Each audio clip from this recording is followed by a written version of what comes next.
Larissa Rubijevsky with Remax Palace Verdes.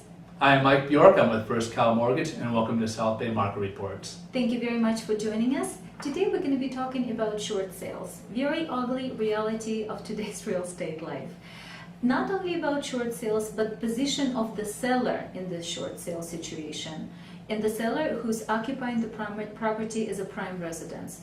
We're going to be talking later on about secondary homes or vacation homes or income properties in our next session, so you're welcome to join us next time. But today is our focus to help the sellers who are living in the house and primarily responsible for that property. Now, there are two ways out of this trouble, right? Either foreclosure or short sale. We've been very unlucky with the loan modifications. They rarely work. So people usually are in between two choices. Mike, what's the credit score looks like after? From a lender standpoint, a foreclosure is the worst case scenario. That's going to be at least 5 years from the time you have your foreclosure to when you can actually maybe qualify to purchase another property, and that's going to really dramatically drop your FICO scores. Now, on a short sale case, it goes by when you complete your sale of your short sale, it's kind of like a charge off on a credit card. So once that's forgiven, it will take with FHA financing at least 2 years to go ahead and qualify to purchase your next property. Now, with that, they may require a little bit more down payment, but it's not going to adversely affect your credit as much as that of as a foreclosure rather. So definitely need to try a less invasive way and a less traumatic way for yourself. However, there are a couple of rules here. Rule number one, you have to make a plan. Talk to your real estate agent, interview a couple of them even better. Make sure that they have credentials and qualifications to work short sales and have the experience in short sales.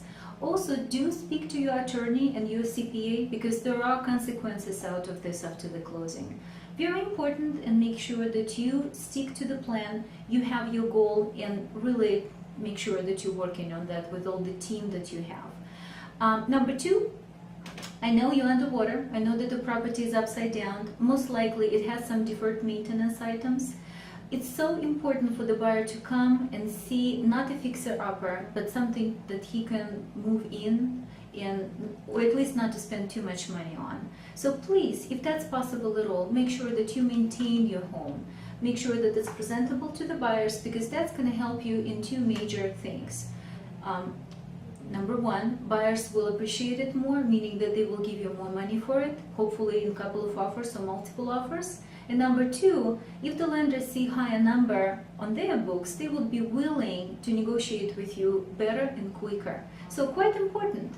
Mike, anything else to add? Well, think of it this way: is when you're trying to do a short sale, what's the difference between the maintaining of your property versus a foreclosure? So that's going to be, like Calissa was pointing out, it's very important.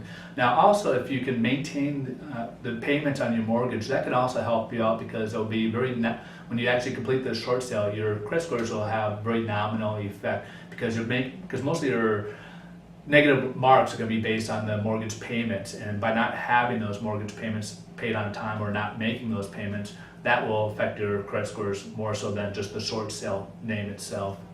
Well, very extremely important point. So if there is any way of doing that, please do, even though it's going to take longer. Usually lenders are more willing to work quicker with the properties that are in default. However, you really have to weigh out all the chances of ruining your credit and trying to maintain it, but maybe make the process a little bit longer than normal. Now, rule number three, you are still the seller and you are still liable for the truthful, good faith disclosures.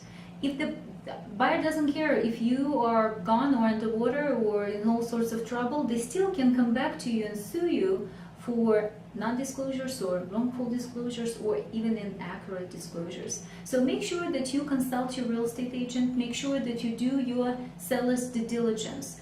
Very important, make sure that you're aware of that as a potential for the hazard in the future as well. Yeah, and to add to that is another thing is really important to have a good agent because they're going to work with a good escrow company, and sometimes you get these seconds, which many times those are home equity lines of credit as your second. They're almost like credit cards and may not follow underneath the regulations of a mortgage. So if they don't have it structured so that way you have it forgiven, they can come back and go after you for that difference that's outstanding, like a judgment, like a credit card company could go after you. Now, by having a good agent, they can prepare for any curveballs that the second mortgage holder may come at you towards the end of closing of escrow because they feel like they have a little bit more leverage against you. Now, a good agent will go ahead and make sure whatever terms that are presented, they're met, and make it a lot more smoother for you. So that way, at the close of escrow, afterwards, you're not going to have some type of collector coming after you. Well, again, those are just a couple of crucial points that you have to be aware of. There are way more. For any questions or for any individual consultations, please call any of us. It's free and it's free of obligation. We're just over here to help. My number is 310-387-1414. And I'm Mike at 310-694-3544. Thanks for joining us, and we'll see you next time. Have a great day.